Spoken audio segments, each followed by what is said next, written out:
Fala galera, bem-vindo a mais um Além do Tatame Podcast. Hoje eu tô aqui com o William Vossosten e Bruno Ribeiro. É um prazer estar aqui com vocês, galera. Sejam muito bem-vindos aí e espero que a gente bata um papo legal aí. Não, vai ser bacana. Tamo empolgadão. Que bom. Pessoal, vamos começar falando um pouquinho de como vocês se conheceram, né? Eu acredito que foi na Tinogueira, vocês deram aula juntos, né? Ou não, foi antes, mas a Bruna assim, me odiava já. em relação à aula, eu digo assim, que vocês começaram a trabalhar juntos. Sim. Pode contar um pouquinho de como vocês se conheceram e depois como é que vocês começaram a trabalhar juntos e a ideia de montar uma academia juntos. Pode falar que por causa do estilo ódio dela no começo. Não, então... Fica à vontade para falar mal dele. Bom, primeiro, é um prazer estar aqui, Jean. O projeto, com certeza, é um projeto de sucesso e a gente fica muito feliz em participar, né, dessa primeira etapa. E falando, então, como a gente se conheceu, o William lutava contra os meninos que eu treinava junto, né? Uhum. Eu era lá da equipe do Tatinho, em São Carlos. E nos campeonatos regionais, aqui em Ribeirão, acho que em Franca, lugares assim. Tanto o William como o Rafael Parmesão também.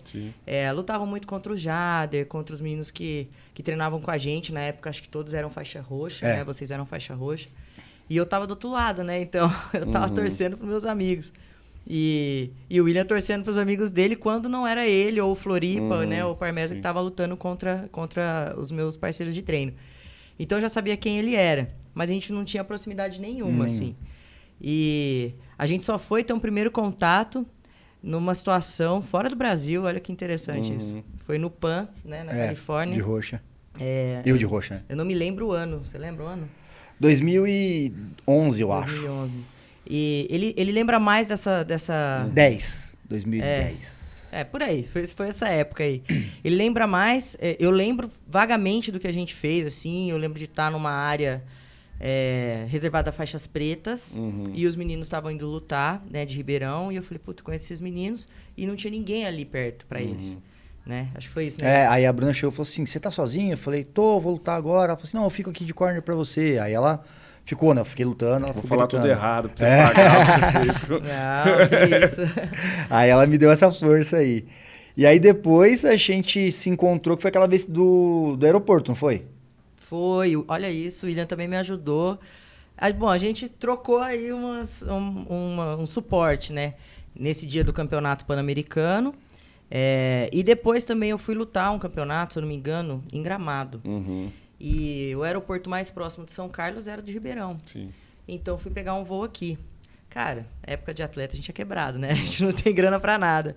E aí eu lembrei do Parmesa e falei, cara, eu precisava de ajuda, né? Preciso ir até o aeroporto. Eu vi que é bem longe, né? Da onde chegar de ônibus e ir até o aeroporto. Ele falou, não, peraí, vou arrumar uma pessoa pra te ajudar.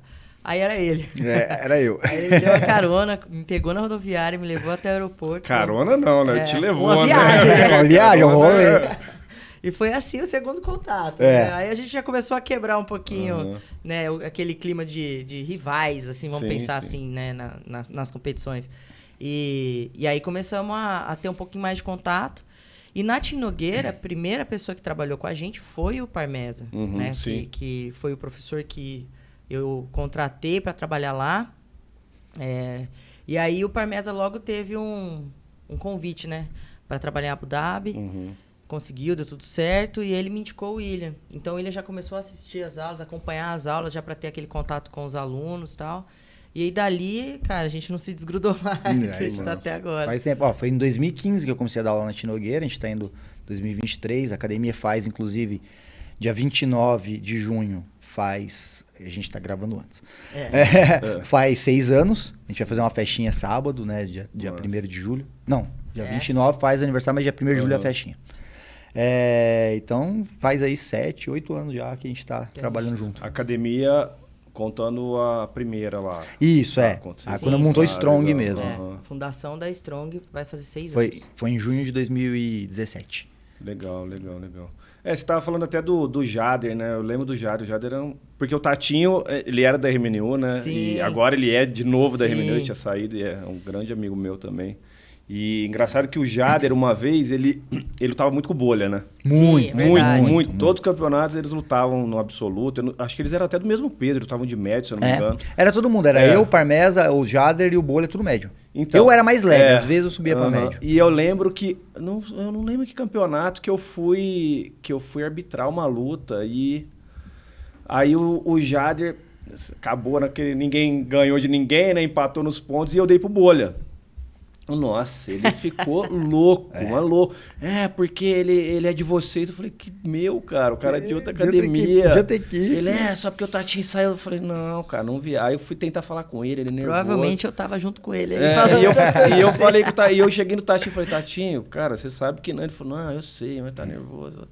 E depois nunca mais conversei com ele, cara. Nunca mais, assim, logo depois eu acho que ele foi parando também, né? Ele foi. Ele tá nativo até hoje. Mas assim, parando de ir direto nas competições ali. Sim. Porque ele foi estudar, assim, né? A proximidade que eu sempre tive com o Jader é parecida com a que eu tenho com o William.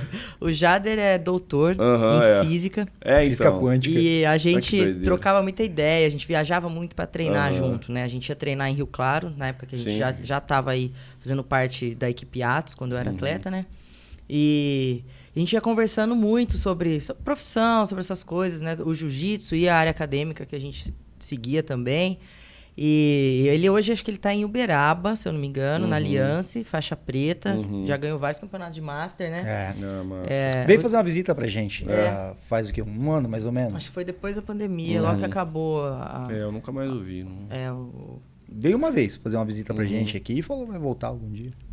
Legal. Eu tô até indicando aí um pessoal pra treinar lá com ele, que tem uns alunos nossos mudando. Porque é um cara muito técnico, sempre estudou muito jiu-jitsu. Sim, eu lembro. O Tatinho forma ótimos atletas, né? Ele formou até a faixa preta. Com certeza. O Tatinho é um cara diferente dando aula. Tanto é que todos os eventos que a gente faz, eu faço questão que ele dê uma aula lá, né? Que ele seja um dos professores ali. Sim. E porque ele tem uma didática muito boa. Eu gosto muito do tipo de aula que ele dá. Galera, voltando um pouco lá atrás já, né? O William, eu lembro do William começando no jiu-jitsu, né? Eu lembro assim, você lutando acho que de branca, o Mundial. Eu lutei o Mundial. Campeão vice, da CBJJE. Fui vice-campeão da CBJJE, Mas, lembro que os moleques falando, eu falei, pô, legal. Esse Mundial, eu tava falando com você um pouco antes de começar aqui a gravar, né? Que eu vomito muito, né? De nervoso de campeonato. Esse Mundial, eu vomitei umas 3 vezes antes de lutar a primeira luta. Aí eu fiz a primeira luta, vomitei. Fiz a segunda luta, vomitei. Eu fiz 6 lutas. Dá pra ter ir baixando de peso. Cara, não, agora eu vou no perna. Eu já cheguei no campeonato com 73 quilos, que era 76. Eu acabei o campeonato, eu tava pesando 68 quilos, cara. De tão mal que eu passei. Mas aí eu perdi a final. E a minha final foi muito engraçada, né? Porque eu comecei a luta, caixão, estrangulamento no moleque, o moleque saiu. Eu ganhei vantagem. Aí eu fui meter um triângulo no moleque, o moleque saiu. Aí eu ganhei vantagem. Aí eu não sei se deu aquele pânico de faixa branca, né? Eu empurrei o moleque pra trás e bati no chão, assim, ó. Pediu pra parar. Aí eu pedi pra parar, eu perdi. Foi assim. Desse jeito eu nunca vi, não. Era difícil, eu ficava muito nervoso. E da Bruna eu lembro, acho que a primeira vez que eu te vi lutando foi uma vez que eu fui acompanhar o Demente. Não foi a primeira vez, mas que eu lembro que ele foi fazer um MMA e você fez uma luta em Rio Preto. Foi minha cidade. De submission. Nossa, essa luta é muito especial pra mim. Porque foi a estreia do Demente no MMA, eu fui lá acompanhar, né, fui fazer o corner dele. E aí eu lembro que você lutou... Eu fiz a luta de abertura. De submission, né? Foi em 2011 isso aí, foi na minha cidade. 2011, eu sou de Rio Preto. Né? E acho que foi o BRFC, chamava esse evento. Foi o BRFC, que era de um aluno meu, inclusive, né? Foi um evento super legal, assim. Ficou bem marcado na cidade. Acho que foi a primeira edição, se eu não me engano, a segunda edição. Foi a primeira. Fiz uma luta sem kimono, a única da minha vida, tô invicta, então. Sim. Eu nunca gostei, né, de sem pano. Eu comecei a gostar mais agora porque a gente criou essa cultura lá na academia, principalmente por intermédio do William, né, que sempre gostou do sem pano. Naquela época, o MMA feminino não era uma coisa tão atrativa ainda, né? As pessoas assustavam um pouco. Então, o organizador queria... uma pessoa da cidade, né, pra estar ali, chamando o público também, né, e como eu lutava, ele me chamou, eu me preparei uns 2-3 meses pra essa luta, fazendo, olha isso, junto com o Rafael Mendes, a preparação dele pro ADCC. Que legal. Então eu ia lá pra Rio Claro. Você já morava em São Carlos, ou não? Já morava em São Carlos. Eu rodava essas 3 cidades, basicamente, né, Rio Preto, a minha família... São Carlos, onde eu estudava e treinava, e Rio Claro, onde a gente passou a treinar, né? Fazer os nossos treinos, principalmente de competição. E aí eu pedi ajuda pra eles, né? Falei, gente, não sei nada sem kimono, não gosto. Aí o Guilherme pediu um caderninho, falou, traz um caderno. Ele falou, você vai anotar isso, vai treinar isso aqui lá e aqui a gente vai, né, dar uma aprimorada em você. E deu certo, inclusive o Tatinho foi me acompanhar nessa luta lá em Rio Preto. Eu lembro dele lá. Ele tava lá no meu corner também. E foi a única luta que a minha mãe conseguiu ver ao vivo. É mesmo? Foi a única luta que minha mãe me viu, presencialmente lutando. Já tava super difícil a situação dela, assim, e foi uma motivação a mais, assim, pra mim, massa. né? Foi bem legal, cara. Aquele dia eu dei um grito. Quando eu ganhei, eu dei um grito. Foi demais. Que massa. Meu pai nunca me viu lutar. Meu pai hoje é falecido, mas assim, quando ele faleceu, eu já tinha parado de competir. Então eu passei minha vida inteira competindo. E ele não viu. E ele não ia, ele chegou aí em alguns eventos, aí... A hora que chamava pra pesar, ele, não aguento isso aqui não, vou embora. E ia embora. Tipo, é muito doido, né? Eu tentei já minha mãe vídeo. viu lutando MMA, e foi em vários, falou, não, eu quero assistir, então vai. Eu não gosto não, meus pais nunca me viram, espero que nunca viram. Não gosto. Eu já não gosto de lutar, imagina de ver os outros me vendo lutar, não, eu fico nervoso. Na época da cassete do vídeo, né? Não, cassete não, VHS. VHS. Na época do VHS. Eu lutei um paulista, daí uma amiga minha me filmou, eu ganhei o campeonato. E fui mostrar pra minha mãe, né? Fui chegar em Rio Preto, super difícil de se deslocar. Rio Preto é mais longe de São Paulo. Os maiores campeonatos eram em São Paulo. Então não tinha jeito deles acompanharem, assim. E esse dia eu fui mostrar pra ela, não conseguiu nem ver a primeira e eu ganhei o campeonato. Então, né? Ninguém me bateu naquele dia. Já tinha spoiler, já sabia que tinha ganhado. Não deu certo, não.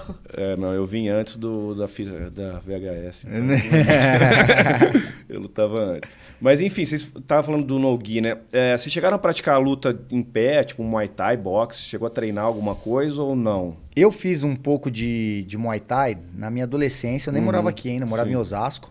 Eu fiz Muay Thai dos meus 14 aos 17, mais ou menos, assim. Um tempinho até que bom. Quando eu mudei para Ribeirão Preto, eu fiquei sem treinar. Treinei acho que uns 6 meses numa academia aleatória. E depois, quando eu já comecei a fazer jiu-jitsu, eu comecei a fazer jiu-jitsu velho, comecei com 25 anos, o que eu fazia de vez em quando era brincar com os meninos que treinavam. Tipo Medeiros, assim, que treinava Muay Thai, às vezes eu brincava. Mas assim, background grande de luta em pé, assim, não, mas... Treinei lá, uns 3 anos e meio ali, total, em pé. Não muito mais que isso. E nunca quis fazer uma luta de Não gosto. Não gosto, assim. Eu falo uma coisa que, assim, lógico que não é pra se levar ao pé da letra, né? Mas eu falo assim, acho que as chances de eu perder uma luta no jiu-jitsu pelo azar é muito pequena. Ah, sim. E eu tomar um soco, às vezes você tá ganhando o cara, toma um soco e perde, certeza, e eu não sei se eu saberia lidar muito bem com essa derrota. Uma derrota do azar, entendeu? Eu perder porque o cara é melhor que eu entendo, eu consigo super, absorvo tranquilo. E às vezes não é nem não sei se a palavra é azar, mas, por exemplo, a gente tava, na segunda-feira o Edgar veio aqui, e a gente tava falando sobre a luta dele na casa do UFC, que ele lutava com o cara de sapato, que é um faixa preta muito bom de jiu-jitsu. E ele falou, esse cara vai me botar pro chão. E ele soltou um swingão por cima e pum, nocaute. Não tava esperando. Azar? Não, né? Não é azar, mas assim, é muito difícil acontecer isso, né, no jiu-jitsu, né? Se você, sei lá... Ou até o contrário, né? Tipo, um cara do Muay Thai finalizar um faixa preta de jiu-jitsu. Sim. Acontece assim. Se o cara toma uma porrada, tá meio grog. Tá grog, não, vou fazer chão com o cara e vou pegar ele. Não, muito difícil. Então, isso é uma coisa que sempre não me motivou. Apesar que eu tenho uma luta filmada de Muay Thai. É mesmo? Que eu fiz uma luta. Mas, assim, acho que é a única filmada que eu tenho na minha vida. Que eu cheguei a lutar um campeonatinho de Muay Thai mesmo. Ganhei uma, perdi outra. Mas, assim, eu não gosto. Não curto, não. Sim. Foi a única vez que eu lutei. E é isso. Porrada pra mim, eu não curto, não. Eu cheguei a assinar um contrato pra estrear, né? No MMA. Depois que eu passei a temporada lá na Atos de San Diego, 2012, eu conheci a Cris, né? Fiquei muito próxima da Cris Cyborg. E ela falava, Bruna, faz 2, 3 lutinhas no Brasil, vem pra cá. Volta pra cá que eu te coloco no Invicta, assim, né? Porque ela, acho que ela era dona do cinturão do Invicta na época. E aí eu fiquei com isso na cabeça, mas não era muito minha praia, né?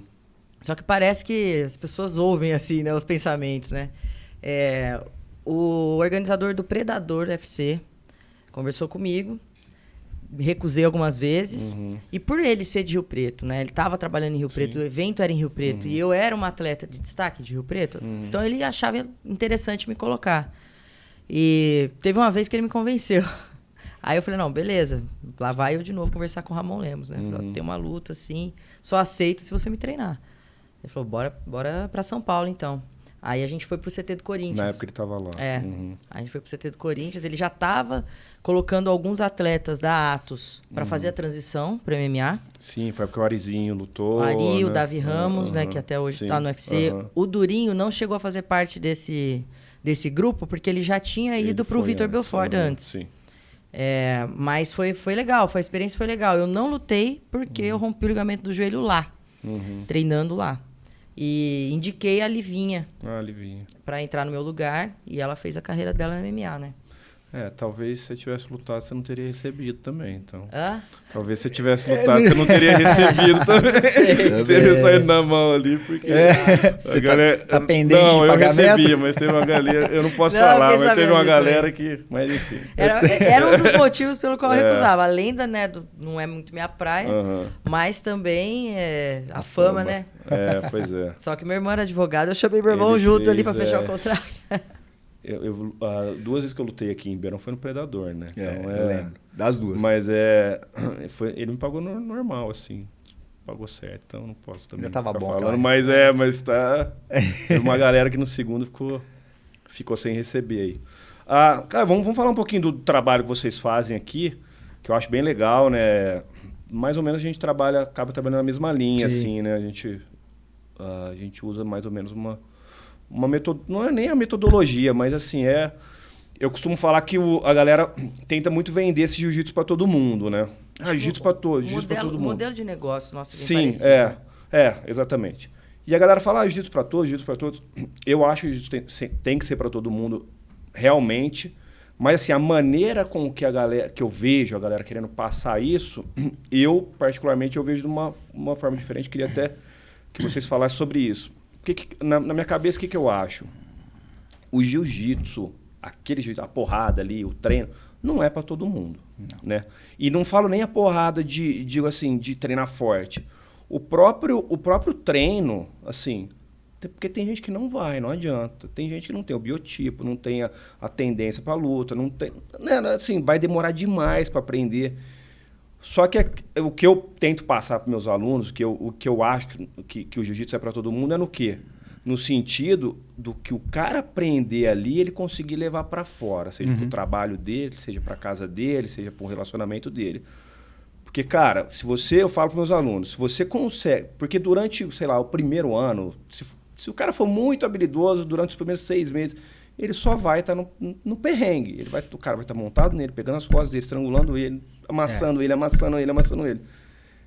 O cara, se ele chegar e tiver um problema no trabalho, ele fala assim, cara, todo dia o nego tá me batendo aí. De menos, né? O meu chefe vai gritar comigo, eu vou fazer carinha de choro.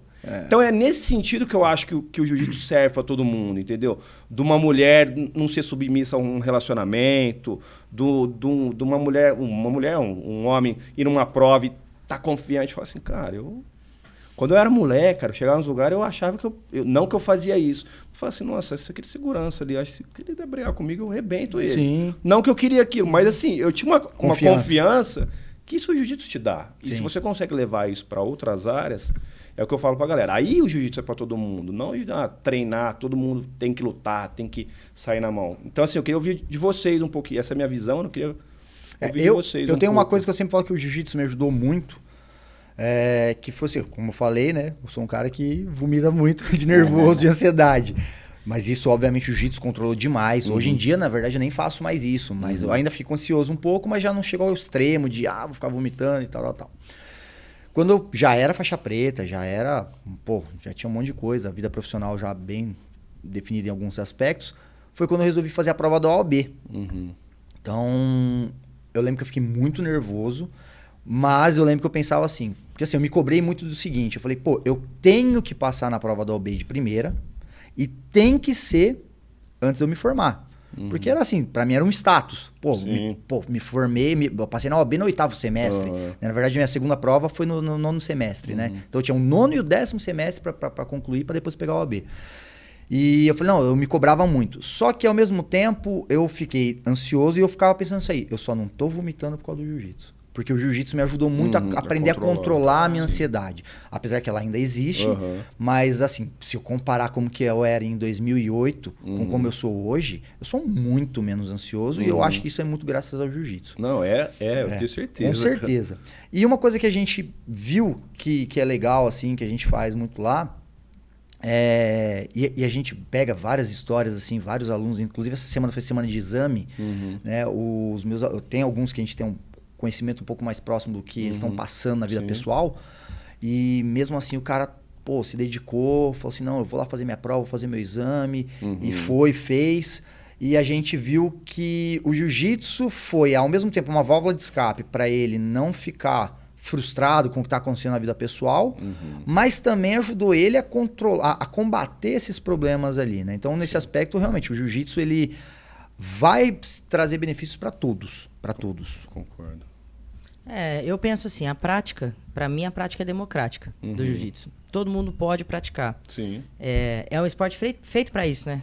Foi criado baseado nessa parte de biotipo, né? De habilidade, talvez até de timidez, enfrentamento, essas coisas. Pela história do jiu-jitsu, depois a gente vai falar um pouquinho, o esporte veio para isso, né? O que eu acho que é diferente é a forma como as pessoas treinam na academia. Tem quem treine duro e vai ser duro. Sim. Não precisa nem ser competidor. Mas é uma pessoa que você fala, cara, que isso? É uma pessoa que luta pra frente, né? Pegou com a facilidade o jiu-jitsu e desenvolveu bem. E tem uma pessoa que a forma como ela vai treinar, ela pode apanhar todo dia, cara. Mas ir treinar. Com você certeza, entendeu? Com certeza. Você tá ali todo dia usando isso como, por exemplo, uma prática de atividade física da sua rotina. Sim. Entendeu? Isso não vai falar se ela é boa, se ela não é, se é duro, se não é. É o de menos para essa pessoa. Sim. Né? Estar lá todos os dias, eu acho que é o mais importante. Então, a gente, quando fala o jiu-jitsu para todos, igual você estava falando, acho que a gente pensa um pouco nisso, assim, sabe? Sim. Independente do que você quer usar o jiu-jitsu, se é para competição ou não, a gente vai te ensinar o jiu-jitsu. Né? Se você vai ter facilidade, não vai ter facilidade, coisa, já... Eu dou um exemplo, geralmente, quando eu passo esse tipo de coisa. Por exemplo, o berimbolo a gente sabe que é uma posição complexa. Então, quando eu passo um berimbolo, por exemplo, eu falo assim, olha, pessoal, tem gente que vai aprender e já vai fazer.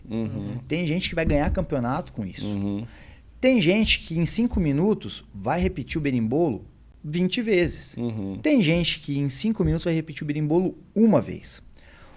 O que eu quero que vocês entendam, tem gente que não vai fazer. E tem gente que vai ter muita dificuldade e não vai fazer. Talvez numa primeira, não é? Sim. Aí que eu falo para ele o seguinte, se você conseguir executar um movimento, nem que seja uma vez, você já está tendo uma vitória muito pessoal. Porque primeiro é um golpe, né? uma movimentação que exige conhecimento corporal que... Se você entender o movimento, né? Você tem que entender aquilo. O movimento, não é para algumas pessoas é muito natural, mas para alguns você precisa entender. E se você consegue entender um movimento complexo desse e consegue entender as limitações do seu corpo para tentar fazer esse movimento acontecer, é uma vitória particular sua. Com certeza. É que a gente está falando de entender o movimento, né? Você pega o Leandro Lô, por exemplo, né? Ele tinha uma consciência corporal incrível. Sim. Você falava assim, como é que você fez... Cara, não sei. Ele não conseguia te explicar. Cara, por quê? Ele reagia, entendeu? Então, assim, aquilo ali, você não pode falar que não estava no sangue dele. Aquilo ali. Ele, cara, o cara nasceu para fazer aquilo, entendeu? Sim, com certeza. E tem gente que, falou, vai demorar, mas ele vai aprender de alguma maneira.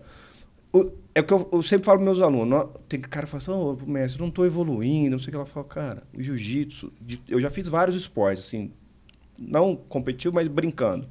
Sempre gostei demais, desde molequinho. É o esporte mais difícil que eu já fiz. Sem errar. Por quê? É uma coisa que você faz no chão. Nenhum outro esporte você faz no chão. Sim. Nenhum outro esporte você faz no chão. Com uma pessoa em cima de você, querendo te segurar, querendo não deixar você sair, é muito difícil. Eu sempre dou um exemplo. Se a gente pendurar um saco de boxe aqui, de cada 10 pessoas que passar aqui, 9 vai dar um tapa, um soco, um chute do jeito que ele quiser. Certo ou errado. Mas ele vai passar pelo saco e vai fazer qualquer coisa do saco. Ele não vai desviar do saco e deixar o saco quieto ali. Vai dar um soco, vai trombar, vai dar um tapa, né? Vai empurrar, vai dar um chute. Você botar uma criança de, 5 anos aqui, ela vai fazer isso. No chão é diferente. Porque o cara precisa entender aquilo ali primeiro. Ele precisa entender como é que se movimenta no chão. Muito diferente. Entendeu? Como é que sai um quadril, como é que ele faz uma ponte, como é que ele sai de baixo, como é que ele fica por cima. É muito difícil. Então, o jiu-jitsu é um esporte difícil. Eu falo, meu cara, jiu-jitsu é difícil. Jiu-jitsu é difícil. Você pega cara que treina aí, tem 30 anos, 20 anos, você mostra um movimento, você vê esse seminário, o cara não consegue fazer. E é preta, às vezes, vários anos. Por quê? O corpo dele não entendeu aquele certo tipo de movimento ali e talvez não vai entender, entendeu? Porque não é um movimento que ele fez a vida toda. Sim. Mesmo sendo faixa preta de jiu-jitsu. Então eu falo para meus alunos, falo, cara, tenta usar o jiu-jitsu para outra coisa, né? Nesse ponto aí que a gente tá querendo que a galera aprenda, né? A gente fala que é diferente, né? O jiu-jitsu no chão. Eu fiz um paralelo no curso que eu vou lançar esse ano. Que é como se você voltasse a ser bebê quando você começa a treinar jiu-jitsu. Por quê? É completamente o contrário do que a gente aprende na vida. Sim. A primeira coisa que você faz é colocar o bebê assim, né? Ele fica de barriga pra cima.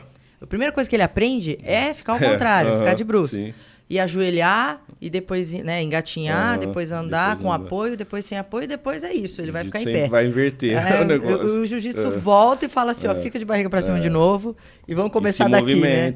Que é você começar a fazer guarda.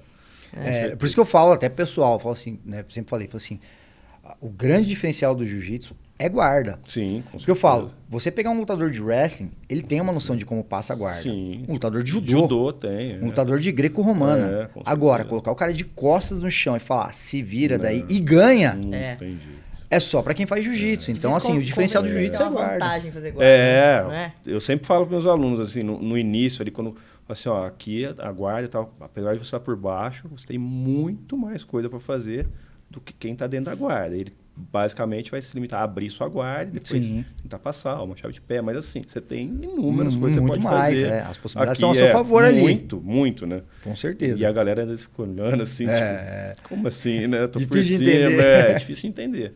Mas eu acho que então a gente, é o caminho ali que a gente pensa igual nesse sentido ali, né? Cara, vamos voltar lá atrás. Eu tava falando até falei com o Edgar sobre isso. Eu acho que a galera que pratica jiu-jitsu, sei lá, de 15 anos para cá, não é nem novo, mas de 15 anos para cá, não conhece muito a história, não só do jiu-jitsu, como da história da cidade que ele treina, de Ribeirão. E, cara, quando você teve essa ideia de lançar a revista, né, a história do jiu-jitsu em Ribeirão Preto, né, cara, eu achei fantástico. Tanto é que eu acho que ficava te perturbando, lembrando de história. Pô, fala com não sei quem. Ia lembrando, eu tenho uma memória boa para isso. Para isso, né? Se for memória curta, assim, você fala assim, eu esqueço na hora. Mas essa memória antiga eu tenho muito, assim. E eu lembrar, falar, puta... Porque eu achei muito massa, assim. Porque, cara, às vezes a gente vai... Por exemplo, se a gente... Sei lá, se eu for num campeonato hoje, Jean... Vai por exemplo, o Márcio de la Mota, sei lá, mais um aí dessa mesma época. A galera não sabe quem é. Não sabe. Não sabe quem é, entendeu? Porque talvez eu não tô lutando. Eu, assim, ainda tenho uma academia grande, tem bastante aluno. Talvez a galera venha em rede social, mas assim, talvez não assimila quem é. Uhum. E, cara, e tem que ter isso, entendeu? Não eu, mas assim, todos que fizeram parte lá de trás. Eu acredito que eu fiz também lá atrás. Não só aqui em Ribeirão, mas no jiu-jitsu. Sim. Eu falo para meus alunos, cara, às vezes vocês cruzarem uma Mauri Bittet no aeroporto, vocês não sabem quem é. Sim. Faixa preta, entendeu? Você tromba um Murilo Bustamante, você não sabe quem é. Sim. Poxa, o cara não... Né? E, sei lá, você cruza um jogador de futebol meia boca, todo mundo sabe quem é, entendeu? Claro que é outra, né? Outra mídia. Outra divulgação, outra mídia. A mídia do jiu-jitsu é pequena, né? Mas eu achei legal, cara. Eu queria saber... O que te deu a ideia? O que te deu na louca de você falar assim, não, eu vou largar os OVNI pro lado, a Aurora Boreal de lado e vou fazer uma revista de... Minha primeira formação é jornalismo. Sim. Né? Eu sou jornalista, trabalhei muitos anos em jornalismo em Ribeirão Preto, trabalhei na IPTV, Jornal Cidade, muitos anos. E fiz pós-graduação em semiótica e tal. Depois que eu fui fazer direito, virei advogado também. E aí eu já trabalhando no escritório, na época, como advogado, aí eu comecei a falar, não, eu queria ver aqui um pouquinho da história. Eu comecei a escrever o que eu sabia e tal, aí eu falei, vou fazer um artigo científico, porque na época me deu uma ideia de talvez fazer algum mestrado que mesclasse jornalismo com esporte, alguma coisa do tipo, né? Em Ribeirão e tal. Então, eu não trabalho bem de Ribeirão. Aí eu pensei. Aí depois eu fui desanimando essa parte de mestrado e eu já comecei a escrever algumas coisas. Falei, não, talvez isso aqui vire um artigo científico, pelo menos. Aí foi onde eu comecei a falar com algumas pessoas. E aí, quando eu falei com a Bruna falou, cara, pô, dá pra gente fazer uma revista, dá pra gente colocar essa história numa revista e a gente vende uns anúncios aqui e distribui, né, pra galera ter tal. Falei, então eu vou focar mais nisso. Aí eu peguei e comecei. Aí eu falei, acho que a primeira pessoa que eu falei foi você. De, assim, da galera, assim, que eu sei que é das antigas. Porque que nem você falou, 15 anos pra cá. Sou eu. Sim, é. Esse cara sou eu. E eu falo que a maioria dos caras que começou a treinar depois de mim não sabe mesmo quem que são as pessoas. E assim, tanto é que você não sabia, e eu acredito assim, você sabe o que você ouve, mas você ouve de uma parte, na maioria das vezes. E aí que é complicado. E eu acho que, indo pra revista, eu acho que você deve ter tido dificuldade no sentido das histórias não baterem. Porque algumas coisas assim, eu falo um negócio, o Ligeiro fala outro, o Barão fala outro, fulano fala outro. Não, peraí, não tá igual. Por quê? Todo mundo conta a história meio que, né, levantando a bola, e a gente sabe que tem um meio termo, né? E tem uns que às vezes não, isso aí não aconteceu, e aconteceu, né? Então eu acredito que você deve ter tido muito... Teve. Aí assim, o que eu evitei ao máximo na revista foi falar assim, eu falei um pouquinho, bem superficial de rivalidade, mas a minha ideia era falar mais de datas. Quem foi o cara que aconteceu nessa época, o segundo nessa época, quem que veio da aula, depois parou, depois o outro veio, formou equipe em que ano, e blá, blá, blá. Então, acho que nessa parte cronológica, os depoimentos bateram bem. Aí, lógico, algumas coisas assim, de rivalidade, assim, que eu falava uma coisa aqui, outro falava outra coisa ali, então assim, eu fui meio que deixando de lado, não levei muito pra revista, não. Mas eu gostei porque até o final da revista a gente coloca uma cronologia, né? E ali a gente vai colocando alguns marcos importantes do jiu-jitsu, principalmente para Ribeirão Preto. E eu achei legal porque muita gente, de várias, assim, alunos seus, alunos do Ligeiro, alunos de um monte de lugar, falou, pô, cara, legal saber que o meu professor veio de tal lugar. Né? Porque, por exemplo, vocês são RMNU, vieram do Robinho, mas... Pode ser que muitos alunos seus não sabiam que você tinha tido aula, por exemplo, com o Carlos Grace, com o Carlinhos Grace, né? Que ele chegou a dar uma aula em Ribeirão, que até tem uma foto, a gente colocou. Eu tenho uma foto né? dele, com ele. Tem várias coisas assim. Então, assim, antes do Robinho vir, vocês tinham aula com outras pessoas. Então, isso foi legal para as pessoas saberem mesmo, né? Isso aí acho que foi um trabalho bacana. E foi legal porque eu consegui, naquela época, falar com, pelo menos eu julgo, né? Todos os cabeças ali, né? Então, pô, você, o André, o Ligeiro, o Edgar, o Chevette. Então, assim, vários caras que eram cabeças, assim, né? O Furão, falei com o Furão, o Barão. Foi legal. Então, acho que eu não deixei praticamente ninguém de fora, que eu saiba, né? Nunca ninguém falou assim pra mim, eu não tô naquela revista. E eu acho que eu conheço quase todo mundo, assim, hoje, né? Então, acho que foi legal. Cara, eu achei bem legal, porque eu acho que precisa disso, né, cara? Precisa de... É o que você falou, né? Conhecer a história, né, cara? E eu sempre falo pra galera, às vezes a galera fala assim, fulano treina com... Um amigo meu treina com fulano. Nunca ouvi falar. Falo assim, então... Você não ouviu. Então, tá errado. Porque hoje em dia tem muita gente dando aula, né, cara? Assim, cara, realmente eu não conheço a galera hoje. Eu conheço a galera, os velhos, né? Mas a galera que dá aula assim, você formou um preto, eu não conheço. Não conheço as faixas preta, todos. Você não conhece os meus, eu não do Ligeiro. Então, assim, isso é bom pra caramba, porque o esporte vai crescendo. Na época que eu comecei a dar aula, dava aula de faixa roxa. E não só eu, tinha, sei lá, 20 faixas roxas dando aula. E... Né, isso foi bom pro esporte, porque assim, era o que tinha, né, na verdade, né? Era o que tinha e foi crescendo. Mas resgatar isso aqui, a história de Ribeirão, eu achei muito, muito legal mesmo. E eu não sabia que a Bruna tinha tido parte também. Ela falou de montar aqui e correr atrás dos anúncios. Foi... o William fez toda a pesquisa, né? Sim. Como ele falou, ele era jornalista e lançou essa ideia. E assim, eu lembro quando a gente conversou a primeira vez... ele não tinha nem tanta ambição de fazer se tornar um projeto legal. Era muito mais pela curiosidade dele, por ser uma pessoa interessada. Mesmo, né? Ele é muito interessado na história do jiu-jitsu, né? O William tem mais de 30 artigos na Gracie Mag. E E aí, quando ele me mandou isso, eu perguntei, o que você vai fazer? Ele falou, não sei e tal. Eu falei, cara, esse negócio é sensacional, meu. Sim. A gente precisa transformar isso num projeto pra ficar perpétuo, entendeu? E só que tem um custo, né? Claro. Você fazer uma tiragem. A gente fez 3 mil exemplares físicos e ele tá disponível de forma online no nosso site também. Aí a gente começou a vender os espaços, né? A gente formatou uma revista e falou, cara, massa, vamos fazer isso então. E aí a gente começou a trabalhar isso. E foi legal porque o lançamento da revista foi junto com a mudança de prédio. Eu lembro, fui lá. Você foi na nossa inauguração. Outros professores também, né? Que foram devido à citação na revista. A gente deu, né, os exemplares para cada professor levar para mostrar para os seus alunos. Aliás, se alguém quiser, pode tá pedir, que a gente tem ainda algumas ainda. Então foi isso, assim. E o bacana é que, como ele falou da rivalidade, a primeira coisa que as pessoas pensam é isso, né? E acho que tanto nós, da Strong, como você também, a gente sabe que isso aí já ficou por terra há muito tempo. Com certeza. E a revista valorizou muitos professores, ao invés de mostrar essa parte que ninguém quer saber, na verdade. A rivalidade... Eu falo assim, nós somos os maiores concorrentes, talvez, da cidade, mas os caras mais parceiros também. A gente conversa muito, sempre troca ideia, tem projeto junto para fazer. Então a revista acho que foi legal por isso. A gente recebeu muita gente na nossa academia, assim. É muito bacana porque, por exemplo, assim, a gente vê muito isso. Eu tenho, às vezes, um aluno meu que mora ali perto da minha academia, que o cara apaixonou no jiu-jitsu, e ele tem um amigão dele, que mora do seu lado. Sim. Que pro cara, às vezes, fica fora de mão ter que ir na minha academia. E o cara quer saber o que é esse tal desse jiu-jitsu, vai lá e procura o jiu-jitsu. Então, quanto mais treinar, mais vai crescer. Eu acho assim, eu sempre falo pra galera, né?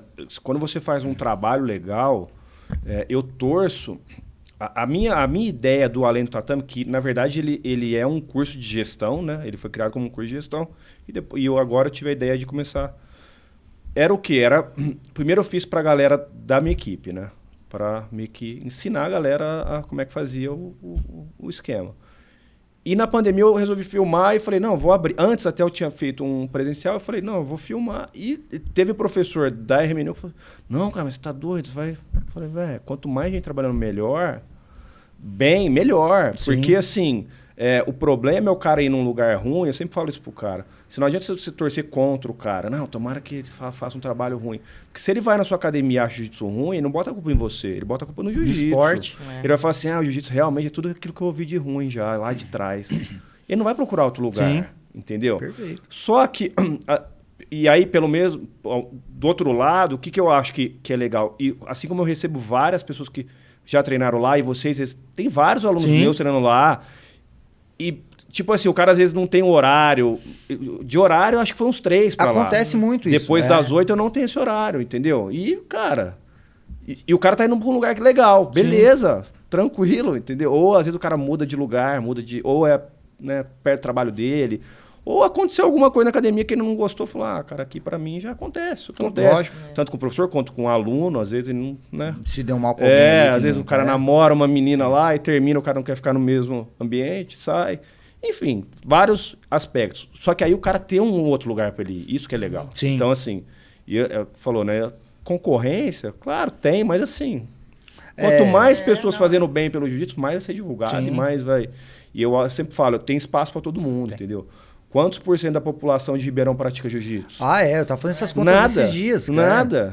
Não dá meio por cento. Não dá, então. E cadê o resto dessa galera? Entendeu? Do 1%, cadê os 99%? A gente tem que...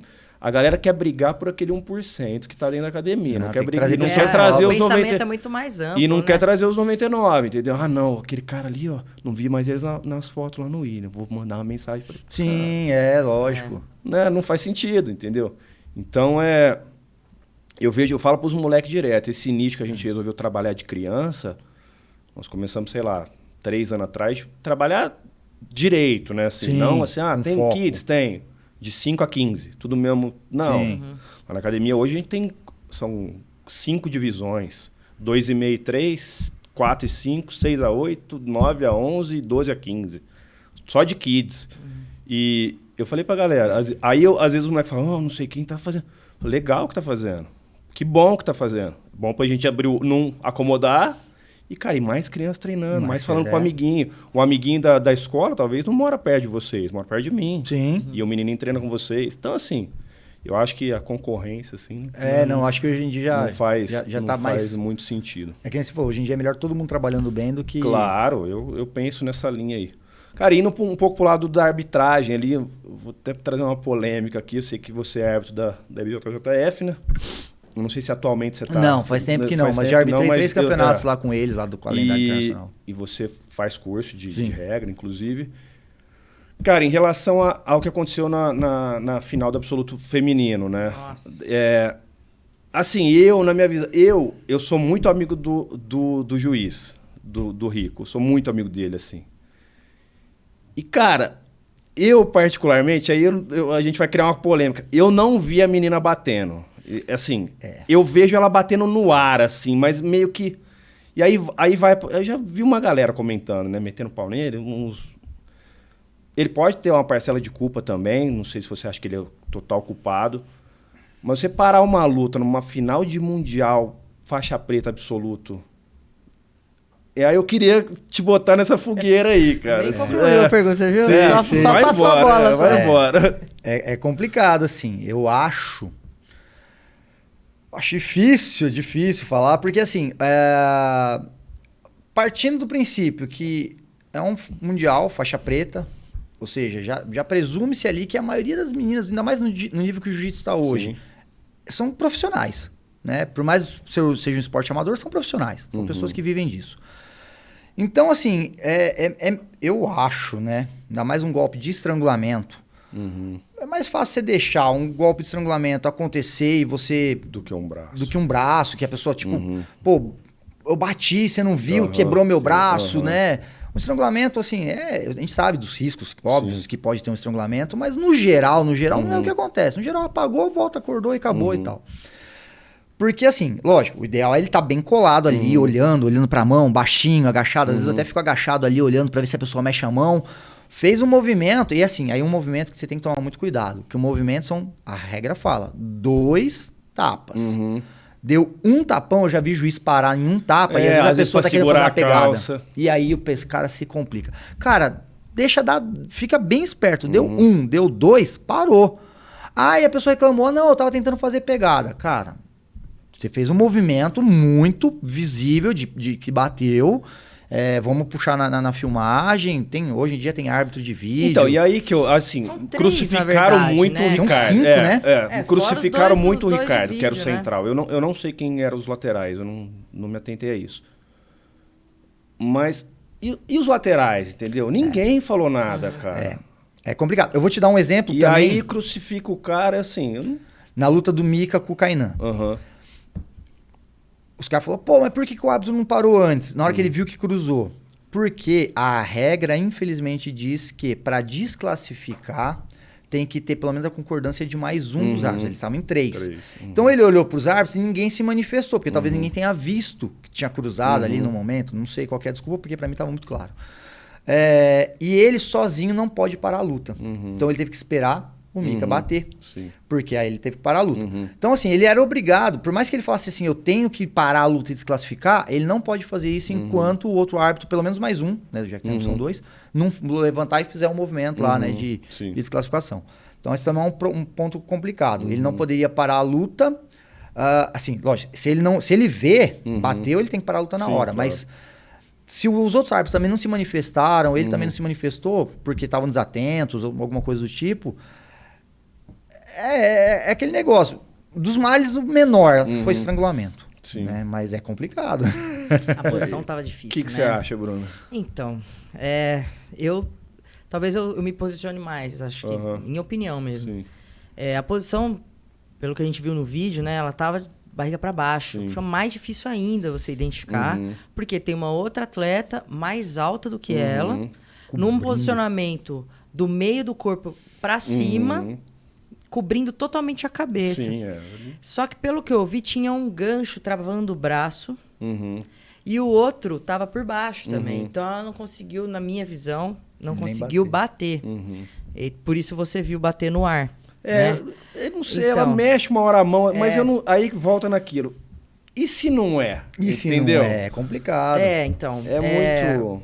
Pelos relatos que eu ouvi da Luana Alzugui, né? Que é uma pessoa que eu conheço há uns 15 anos, pelo menos, né? A gente lutava de azul junto. Ela falou que naquele momento ali, ela já estava meio que apagando da mão. Entendeu? Mas a Luana... É difícil, né? Tava muito perto ali também, mas... Tava muito perto, mas tem a esposa dela, então tem tudo isso. Mas, assim, a minha única preocupação do que aconteceu não foi nem o resultado em si, nem se tipo, tinha que ter parado antes ou depois, mas foi o pós, né? Não tinha condição de levantar. O atendimento foi fraco. Isso, porque podia ter feito. Ela ficou... A regra é feita para você, né, tentar ali manter a integridade física do atleta. São 3 árbitros e 2 árbitros laterais. 2 árbitros de vídeo. Pode acontecer de alguém não perceber, né? A gente vê o vídeo e a gente não consegue talvez ter uma certeza.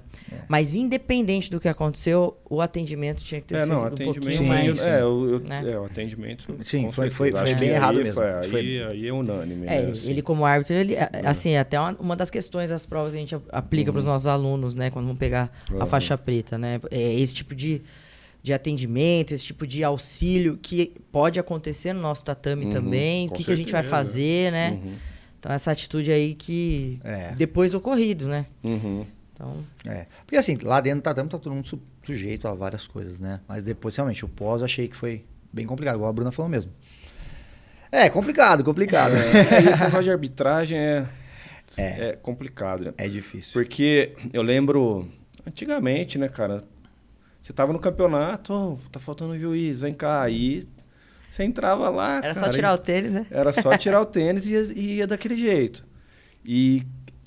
Cara, eu arbitrava muito quando eu era mais moleque. Provavelmente luta sua, ter arbitrado um monte, Mas depois eu falei, não, cara, eu chegava, não preciso disso, porque assim, era cara virando 100 quilos e o professor do cara berrando queria 2, entendeu? Ixi, isso acontece demais. E às vezes, quando eu dou um seminário em alguma cidade que é mais longo, eu sempre abro um pouquinho pra falar de regra. Eu já fiz o curso 3 vezes já, assim, eu conheço, eu gosto de regra, gosto de estudar regra. E eu sempre falo pra galera, galera, se vocês não conhecem a regra, não inflama o árbitro, cara. Não fica gritando de fora, entendeu? Aí eu lembro que eu até tava falando um dia do negócio da meia guarda. Aí o cara, se eu tivesse visto isso, na hora que chegar na meia guarda, eu mesmo ia gritar vantagem. Eu falei, pois é. Né? Tipo, o cara tem que repor, né? Tem que repor, Eu falei assim, tá vendo? Então, cara, acho que se for num campeonato hoje em dia, que já faz tempo que mudou isso, deve ser assim. Muito. Então, você arbitrar, cara, tipo assim, você, cara, dono de academia, sabe, pra que você se mete numa dessa? Aí tem que ser maluco. Mas eu falo pra você que ele gosta das coisas mais não é possível, doida cara. que tem. Esses tempos eu mandei pra Bruna um print do Twitter, na época que eu ainda usava Twitter. Foi em 2010, mas foi no começo de 2010. Eu era faixa azul ainda, estudando regras da IBJJF naquela época. Eu lembro que eu não falava assim, eu quero ser um atleta campeão mundial. Nunca falei isso. Eu falava assim, eu quero ser árbitro. Eu falava... E aí, assim, hoje, arbitrar é uma coisa que eu não arbitro mais. Assim, muito raramente eu arbitro. O que eu faço hoje nos campeonatos, principalmente com o Ericão, que ele me convida muito para os campeonatos que ele organiza, eu ficar de coordenador de árbitro. Então eu tenho alguns árbitros que eu coloco lá e eu fico para resolver aquele problema quando o árbitro faz alguma coisa que o professor... Eu já fiz esse trampo aí. Vem contestar. Você tava, não tava, né, quando nós pegamos pra fazer isso? Uma época? Sim, verdade. Que você arbitrava ali, eu lembro e aí, assim, foi ligeiro. Foi isso aí, tipo, o que eu faço mais hoje. Mas assim, também já... Né, começando a passar a bandeira pros outros, porque eu também já não tenho mais muita paciência, não. Eu lembro uma vez, eu tava lá eu fui fazer uma luta, na época o Feijão ele dava aula na Tim Nogueira, lá em Joinville. O Feijão, que é aluno do Robin, também hoje ele mora lá, dá aula lá na academia do Robin, faixa preta. E ele dava aula na Tim Nogueira de Joinville. E aí eu fui fazer uma luta casada lá em Florianópolis, ele falou, não, vou pra lá, depois nós vamos pra Joinville, você dá um seminário, beleza. Ia ter um campeonato interno ali, dentro da Tim Nogueira, que eles convidaram algumas academias ali. E, cara, eu fui arbitrar uma luta de um faixa branca, aí o moleque pegou as costas do moleque, fechou o triângulo ali, eu fiquei ali olhando, e o professor, os pontos. Ele tava perdendo, acho que de 2-0, tinha tomado uma queda, não lembro o que foi. O moleque foi no meu Facebook na época. Te xingar. Você acabou com o meu sonho. Você não sabe nada de jiu-jitsu. Você joga sua faixa preta no lixo. O professor dele batendo um pouco comigo no final. Falei, cara do céu, velho. Esse que é o problema. Você falou assim... se você não sabe regra, não inflama contra o juiz. O problema é que o pessoal acha que sabe. Esse que é o problema. Aí você vai falar assim, mas eu sei quando regra. vem do professor é pior, né? Então o professor foi falar comigo na hora. Aí tava Você sabe quem que é o Pelé? Sim. O Pelé é de Joinville, né? O Pelé é amigão meu também. O Pelé, não, cara, você tá errado. Falando pro cara, não, você não viu a luta. Falei, cara, eu tava vendo, tava lá arbitrando a outra, tava vendo. Não. Falei, deixa o cara falar, né? Mas enfim. É complicado. Galera, vamos... Eu fiz uma caixinha de pergunta ali, né? Tem alguma coisa que vocês querem, que vocês acham que passou aí, que vocês querem falar? Tem uma caixinha de pergunta aqui que eu mandei pra galera. Muita gente elogiando o trabalho de vocês, tá? Assim, não vou pegar um por um, mas assim, bastante gente falando, pô, legal, academia legal, pô, ótimos professores que treinam com vocês, né? E eu recebi algumas perguntas aqui, vou até dar um print aqui só pra gente ir finalizando, tá? A primeira, cara, eu não sabia, né? Foi do Hugo Velasco. O Velasco é um faixa preta, não sei se vocês sabem quem é, muito duro também, lá de Araxá. Ele falou, na verdade, é uma curiosidade, qual o significado dos números nas costas dos atletas no brasileiro? Números nas costas dos atletas, não foi vocês? Faço ideia. Não foi vocês? Não, da academia de vocês. Eu até mandei um áudio para ele, eu falei, mas ele falou assim, os atletas dele estavam com um número nas costas, eu queria... Não, meu não. Eu perguntei para ele falou assim, não, era deles. Eu falei, às vezes tem que ver se às vezes não é pode stronger. Ser. Não, então... Bom, vou chutar, hein? Não sei. No brasileiro da CBJJE? Não sei, O da CBJJ. Cara. Eu sei que alguns alunos nossos, principalmente o Gustavo, acho que tava lutando, né? Pode ser algum versículo coloridas. De versículo, provérbio, alguma coisa assim, eu acho. Às vezes é versículo, pode ser, porque são meninos muito de igreja, assim, os dois, né? Principalmente ele e o Gabrielzinho. Mas o Gabrielzinho não lutou brasileiro esse ano, foi o Gustavo. Eu não sei. Eu não sei, na verdade, não sei. Eu fiquei curioso também. Falei, se ele mandar uma foto, se ele tiver uma foto, mas eu realmente não lembro. Bom, a primeira foi essa. Aí, do Hugo, né? Aí tem um outro aqui, Maurício Gomes. Como surgiu o nome Strong Inside? Como que foi a ideia, né? Como é que...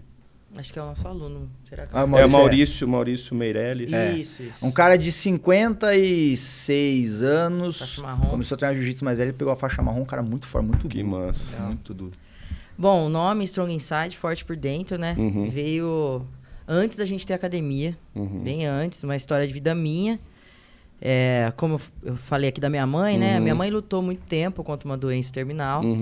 E nunca vi minha mãe reclamar de nada. Nunca vi minha mãe desanimar de nada. Tudo que ela tinha que fazer nas etapas da vida dela, ela fazia, nossa, assim, dando exemplo para as pessoas de simplesmente conviver, sabe? E isso me impactava demais. E eu treinava em paralelo a isso, alto nível.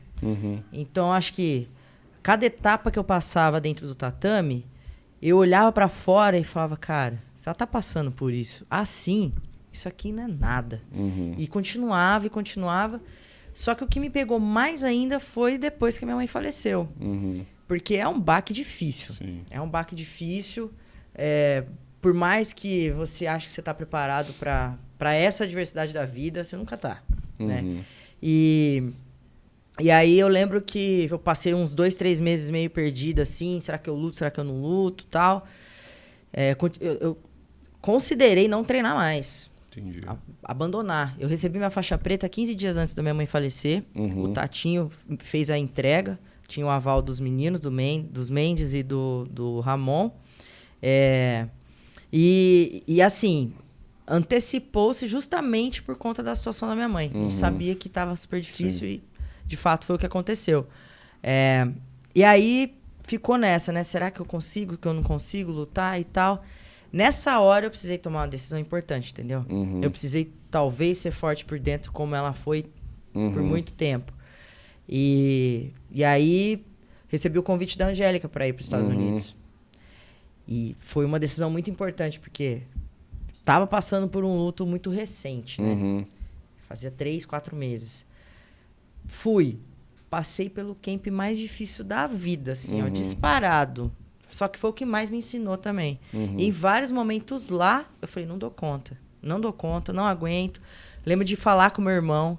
Falar, Bruno, vou voltar, não aguento isso aqui não, cara. Esses caras são doidos. Treina demais, tá louco.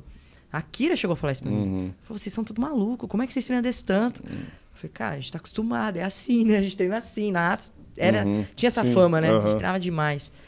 E aí meu irmão falou assim, ó, faz o seguinte. Desiste, então. Arruma suas coisas e vem embora. Aí eu tomei um susto. Ele falou assim, cara, é só mais uma coisa. Sabe? Aí veio tudo isso na minha cabeça. Tipo, a minha mãe falou, é só mais uma química, é só mais uma tentativa, é só mais uma dificuldade, é só mais um negócio. E sempre fazendo as coisas. Então eu falei, é agora, meu. É agora. Então, Forte por Dentro veio disso, que assim, massa. Sabe? Veio dessa lição de vida que eu tive. Sim. E a gente transformou isso numa coisa, num slogan lá dentro mesmo da academia. As pessoas se identificam demais com o nome, né? Massa. É isso. Cara, tem um aqui que não sei se é fake, Cidinho 222. Qual o real motivo da saída da Núcleo? Assim, são vários, aquele negócio, sempre tem os pontos de vista, mas vou tentar resumir. Eu acho que quando a gente era roxa ainda, eu, Parmeza, foi acho que a primeira vez que o Ligeiro foi pra China, se eu não estiver enganado. E aí, eu e o Parmeza, eu tinha lutado duro com o Paulo Miau, tava ganhando dele, fui perder no finalzinho, ele me raspou, ficou 2-2 e uma vantagem pra ele, eu tava ganhando a luta inteira. E aí ele fez a final com o Parmeza e perdeu. Aí chegamos em Franca, num outro campeonato, o Paulo me chamou de canto e falou assim, vamos fechar? Tipo, ele falou, pô, isso daqui é duro, né? Porque da outra vez ele perdeu pro Parmeza, se ele perdesse mais um, mas no campeonato que ele ia voltar sem dinheiro. Aí ele falei, vamos fechar. E fechei com o Paulo Miau, pô, uma honra, né? E nisso, eles me chamaram, passou um tempo, eles me ligaram pro Parmeza e falaram assim, a gente quer montar uma equipe pro Brasileiro de Equipes. Vai eu, meu irmão, um menino aqui do Cícero, a gente precisa de mais 2 caras leve pra fazer essa equipe de leve. Você e o William querem ir? Aí, pô, fomos, né? E naquela época, Cícero Costa era uma academia, não era uma equipe. Era só uma academia, uma única unidade. E aí a gente foi, lutamos como Cícero Costa. Só que aquele negócio que eu falo, né? Tipo, a gente foi, ganhou, inclusive, pô, foi um dos campeonatos mais legais da minha vida, porque eu salvei o campeonato. Eu salvei o campeonato contra 2 campeões mundiais de roxa. Eu ganhei de um na 5ª luta da semifinal e ganhei um na 3ª, que era um cara muito duro. Eu lembro do Paulo falar assim pra mim, cara, você vai lutar contra o Polenguinho na 3ª luta. É um cara muito duro. Sim. Aí ele falou assim, você vai lutar contra ele, ele é muito duro. Eu falei, porra, colorida. Que animação, né? Você tava, o cara é duro. Eu peguei ele em 1 minuto de triângulo. Aí o Paulo ficou, caraca, você pegou o Polenguinho, você pegou... Pô, o cara era duro pra caramba, tanto que você lembra. Aí beleza, né? Aí voltamos pra Ribeirão, cara, todo mundo sabia quem que era eu e o Parmeza. Então, pô, quem ganhou? Os alunos da Núcleo. Aí, como a gente se inscreveu de Cícero Costa, porque foi uma coisa assim, de momento. A gente falou, pô, os moleques estão chamando a gente, vamos fazer... E o Ligeiro não tava aqui, a gente acabou não conversando com muito ninguém, fizemos inscrição de Cícero Costa, lutamos em equipe e tal.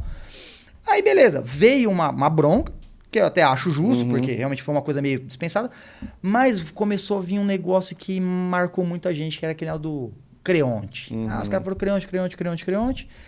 Aí a gente começou a ficar meio...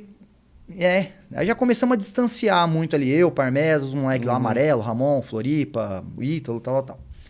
Beleza, passou um tempo, isso eu já tava pra pegar a preta, na verdade, já tinha pegado a preta, mas já tava vindo um mal-estar entre outras pessoas, não eu comigo, não especificamente.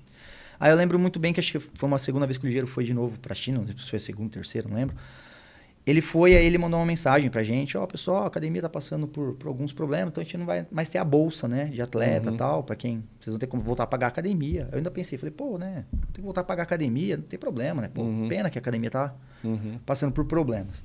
Aí o Parmeza falou assim, não sei não, hein, deixa eu ligar. Aí ligou pra uns caras que ele sabia que também tinham bolsa, mas que não era do nosso grupinho. Entendi. E os caras, não, minha bolsa tá normal, ninguém recebeu mensagem não. Aí o Parmeza ficou pistola. Falou, não, cara, então, pô, esse negócio é com a gente. Aí, como eu falei, eu na época não tava com nenhum problema com ninguém, mas eu sei que os meninos estavam com alguns problemas ali. Aí a gente foi e falou assim, o que a gente vai fazer? Não sei o que, acho que a gente tem que ir lá conversar pra sair. Aí, eu lembro que a gente marcou de conversar com o Marcinho, porque o Ligeiro tava na China. Aí a gente falou com o Marcinho e falou, a gente não, porque eu não fui porque eu tava trabalhando, mas foi o Parmeza, foi o Bolha, acho que foi o Parmeza, o Bolha, o Amarelo, o Ramon. Aconteceu isso, a gente não tá feliz, tal, vamos sair, né? Aí o Marcinho falou, pô, que pena, tal, e beleza. A gente saiu, aí a gente conversou com o Cícero na época, que ainda era uma academia, e aí o Cícero falou, não, legal, cara, eu quero começar a expandir, ter filiais, eu quero que vocês me representem aí e tal, porque já conhecia a gente, pô, já tinha lutado com o Paulo, com o João, com tudo mais. Aí foi daí que a gente começou, né? Na verdade, a ficar ligado mais com a Cícero. Até hoje eu sou ligado com o Cícero, apesar de a gente ter a nossa própria equipe.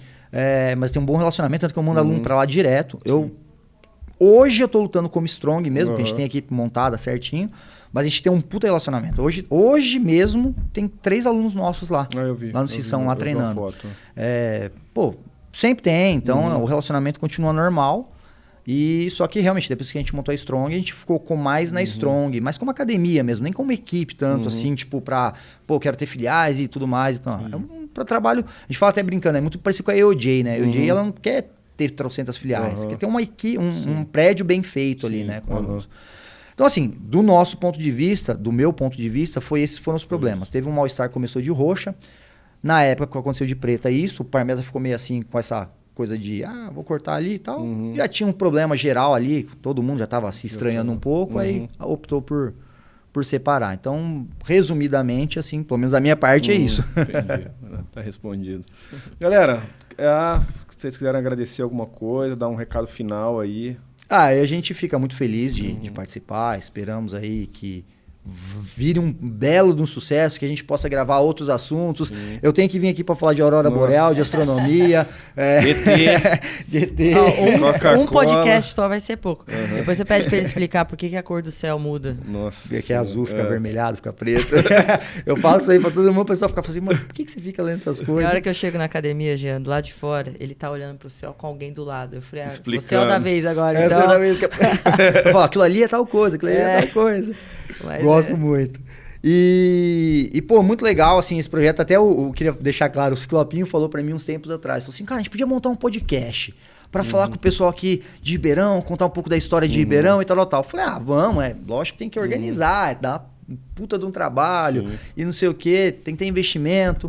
Aí quando você convidou a gente pra vir, ele falou, tá vendo? Eu falei no podcast. Eu falei, mas tá bom assim, agora eu vou lá e falo. Fala, não precisa organizar nada, tá certo. Mas obrigado pelo convite. Isso, e vai ser um sucesso, a gente vai divulgar pra todo mundo aí que legal. Vai perdurar. Obrigado. E a gente agradece o convite com a gente também, né? O pessoal que votou também, o pessoal da academia. E o recado é esse, sempre todo mundo que tiver a oportunidade de treinar jiu-jitsu, na academia do Jean, na nossa academia, numa academia que você se sinta bem, faça isso. Sim. Né? Mostra isso para outras pessoas, porque se tem uma coisa acho que ninguém vai se arrepender é de conhecer o jiu-jitsu, né? Sim, com certeza. Galera, obrigado. É um prazer ter vocês aqui. Mais uma vez, fiz questão que vocês fossem, né, o segundo episódio aí, que é um trabalho que eu admiro bastante, assim, me espelho também, eu acho bem legal. Sempre pego referências aí. E obrigado mesmo, galera. Valeu. Obrigado. Galera, esse foi o nosso segundo podcast. Fiquem ligados que a gente vai logo mais ter vários convidados, tanto presencial quanto online. Queria agradecer também aos patrocinadores, Clínica Ortop, CT Torque e Escola de Jiu-Jitsu RMNU. Valeu, galera, e até a próxima.